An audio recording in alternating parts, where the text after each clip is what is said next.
Hai guys, welcome back to my YouTube channel. Dengan aku Salsabila Sabanazmi dan juga aku Salsabila Bunga Rahmadila.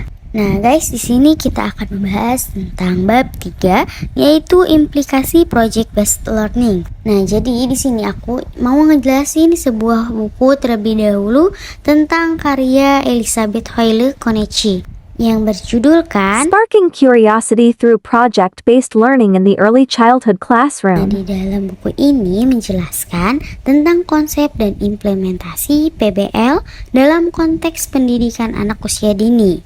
Nah, buku ini juga memberikan wawasan yang mendalam tentang bagaimana PBL dan dapat digunakan sebagai pendekatan yang sangat efektif dalam mengembangkan rasa ingin tahu dan pengalaman belajar pada anak-anak di usia dini. Nah, penulis juga menekankan nih bagaimana sih pentingnya dalam pemilihan topik proyek yang sangat menarik dan juga bermakna.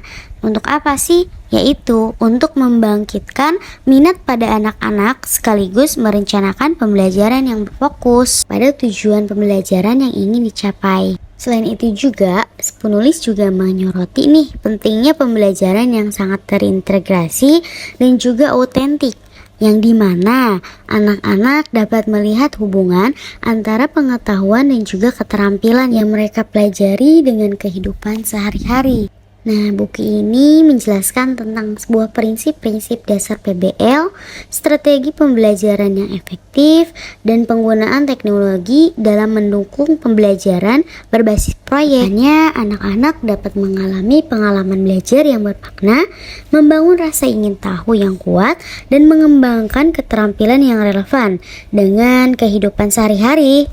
Harusnya dengan apa sih? Yaitu dengan didukung bahwa pembelajaran project based learning adalah cara yang dapat mempelajari inovasi dalam sebuah pembelajaran.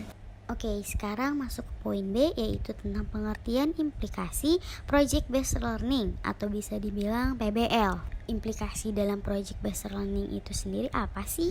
Nah, jadi PBL itu sendiri adalah konsekuensi atau dampak yang muncul ketika menerapkan metode pembelajaran yang berbasis proyek dalam pendidikan itu sendiri. Implikasi PBL juga dapat menimbulkan nih keterampilan seorang siswa dalam bekerja secara kolaboratif, berpikir kritis, dan juga dapat mengatasi tantangan yang nyata dalam konteks pengembangan kreativitas, inisiatif, dan juga kemampuan berpikir kritis siswa dalam merencanakan, melaksanakan, dan mengevaluasi proyek mereka sendiri.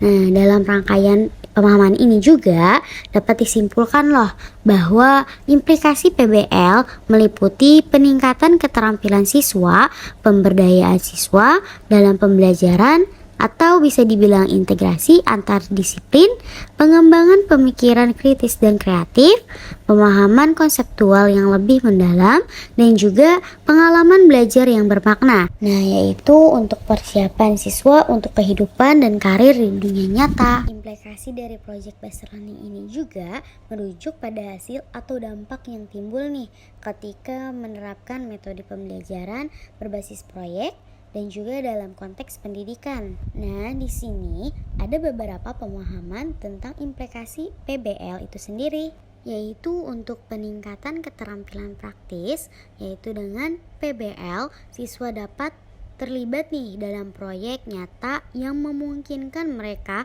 untuk mengembangkan keterampilan praktis yang dapat diterapkan dalam situasi kehidupan sehari-hari.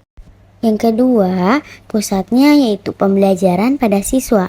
Nah, PBL itu mendorong siswa untuk lebih aktif dalam pembelajaran.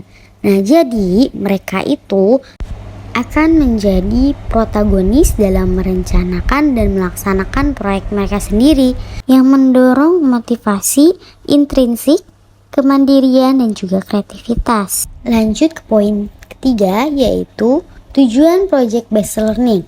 Apa sih tujuannya? Oke, tujuan dari project based learning itu sendiri adalah untuk meningkatkan kompetensi dan keterampilan siswa dalam memecahkan masalah secara kolaboratif dan juga meningkatkan kemampuan berpikir kritis, kreatif, dan juga inovatif. Nah, serta meningkatkan kemampuan untuk berkomunikasi nih dan juga bekerja dalam tim. Nah, selain itu juga PBL dapat bertujuan untuk meningkatkan motivasi dan partisipasi siswa dalam pembelajaran sehingga nih siswa itu dapat belajar dengan lebih efektif dan juga efisien melalui PBL itu sendiri.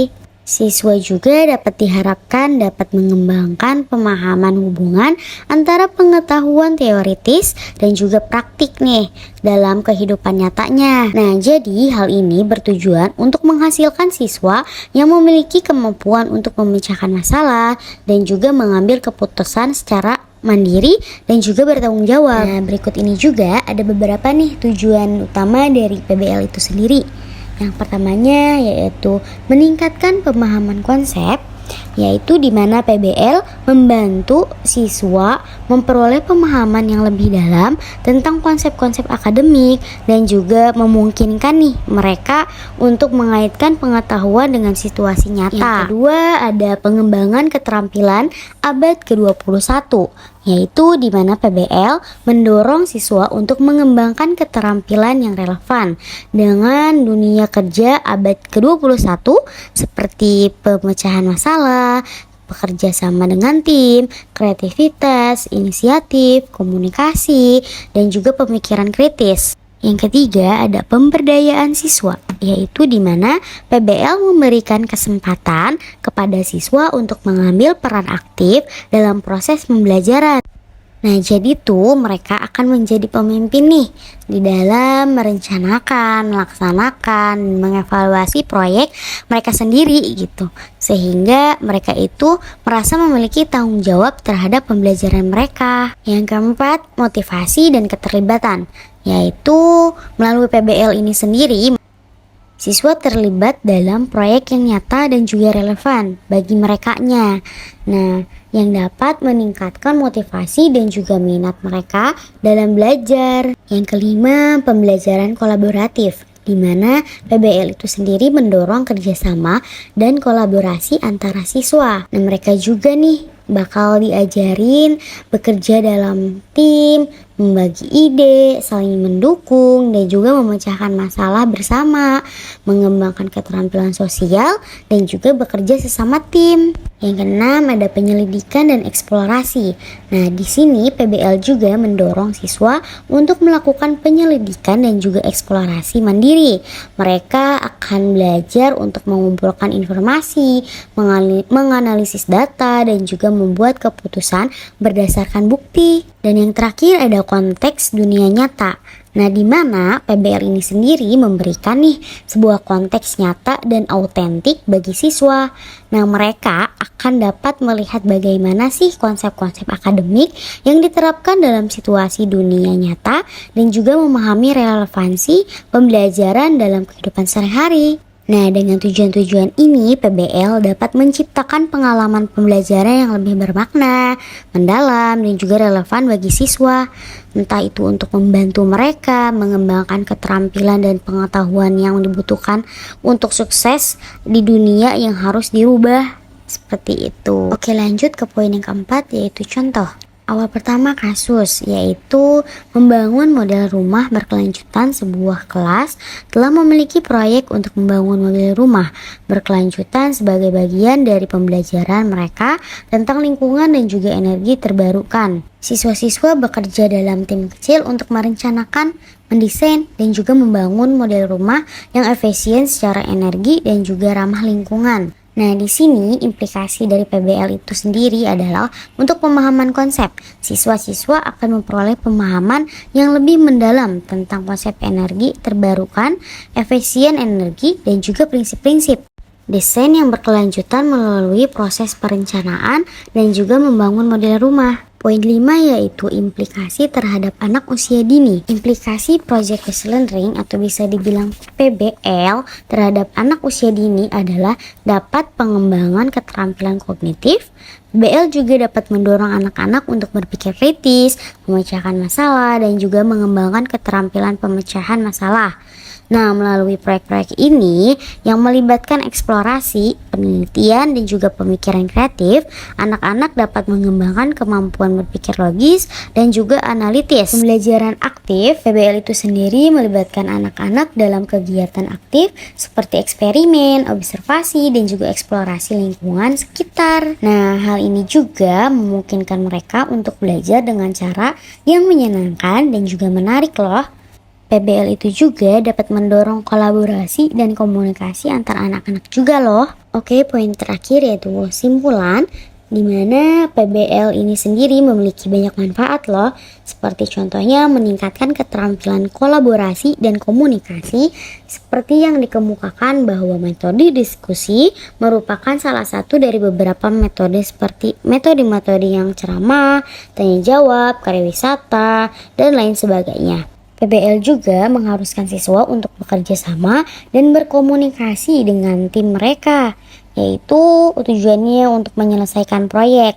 Nah, hal ini juga dapat membantu siswa untuk meningkatkan kemampuan bekerja sama, berkomunikasi, dan memimpin tim dalam meningkatkan kemampuan memecahkan masalahnya. Oke guys, mungkin hanya cukup sekian yang dapat kami sampaikan. Kurang lebih mohon maaf. Wabillahi taufik walhidayah. Wassalamualaikum warahmatullahi wabarakatuh. Terima kasih.